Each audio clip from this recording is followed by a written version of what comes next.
नमस्कार, मैं विनोद वैष्णव और आप सभी देख रहे हैं न्यूज़ 21 टीवी एवं पॉजिटिव न्यूज़।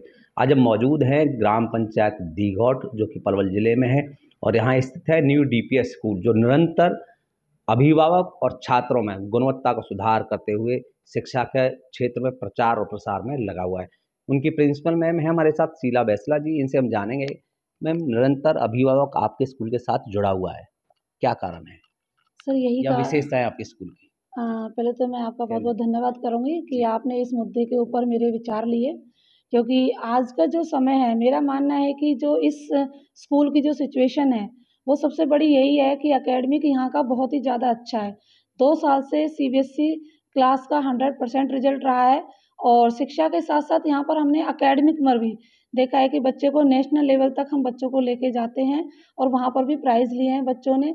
और दूसरा, हम पेरेंट्स के लिए ऐसा कोई प्रेशर नहीं डालते हैं कि जो बच्चे को सिर्फ़ ये कहा जा सके कि सिर्फ़ टीचर नहीं पढ़ा रहा है, सिर्फ़ पेरेंट्स पढ़ा रहा है बच्चे को। यहाँ पर पेरेंट्स ज़िम्मेवार कम लेता है, यहाँ पर सारी ज़िम्मेवारी बच्चों की एकेडमिक की अध्यापक लेते हैं। तो इसी बात सी वजह यही रीज़न है कि जो कंटिन्यू हमारे साथ यहाँ के अभिभावक जुड़े हुए हैं। और सबसे बड़ी बात यही है कि इस एरिया में, मैं कहूँगी ग्रामीण क्षेत्रों में सीबीएसई 12th तक स्कूल मिलना बहुत मुश्किल बात होती है, क्योंकि बच्चों को यहाँ से बहुत काम जुड़े हुए हैं मेरे स्कूल से आस-पास जी। के, और जहाँ पर कोई भी 12th सीबीएसई स्कूल नहीं है।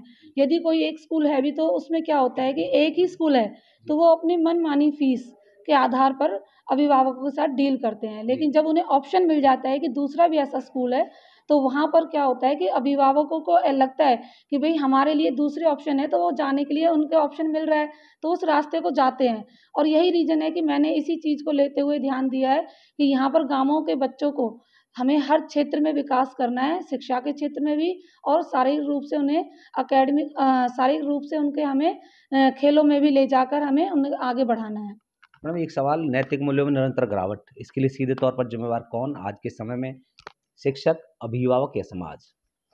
सर, मैं इस बात को यही कहूँगी कि इस चीज़ के लिए किसी एक को ज़िम्मेवार ठहराना गलत होगा, क्योंकि जो नैतिकता है, वो आज सबसे बड़ी, मैं कहूँ कि कमी इस वजह से भी हो रही है गिरावट उसमें, कि अभिभावकों के पास समय नहीं है। बच्चों को जिस चीज़ को समझाना चाहिए, परिवार आज जॉइंट परिवार नहीं रहे हैं, परिवारों में झगड़े हो रहे हैं, जिससे कि बच्चा उन चीज़ों की तरफ देख नहीं रहा है कि जो हमें बच्चों को, पेरेंट्स को देना चाहिए। दूसरा, स्कूलों में कहूँ, स्कूलों में भी हर पेरेंट्स ये चाहता है कि हमारा बच्चा एकेडमिक होना चाहिए।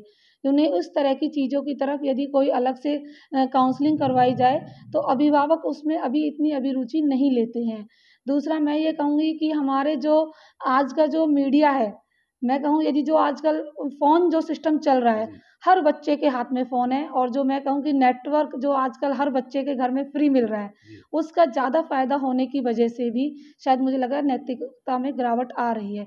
क्योंकि जब तक हम बच्चों को फ़ोनों से दूर नहीं करेंगे, उन्हें देखने लायक चीज़ें नहीं दिखाएँगे, जब तक कंटिन्यू ऐसी प्रोसेस में बच्चे, मैं कहूँ उनका नैतिकता का गिरावट होती चली जाएगी। मैडम, न्यू डीपीएस को बेहतर शिक्षा देने के लिए कई बार देश एवं प्रदेश के मंत्रियों के द्वारा सम्मानित किया गया, जिसमें आप मुख्य जो सम्मान आपने ग्रहण किया वो आप लोगों ने किया, जैसे नितिन गडकरी जी हाल ही में आप लोगों को किया। इस पर क्या कहेंगे आप?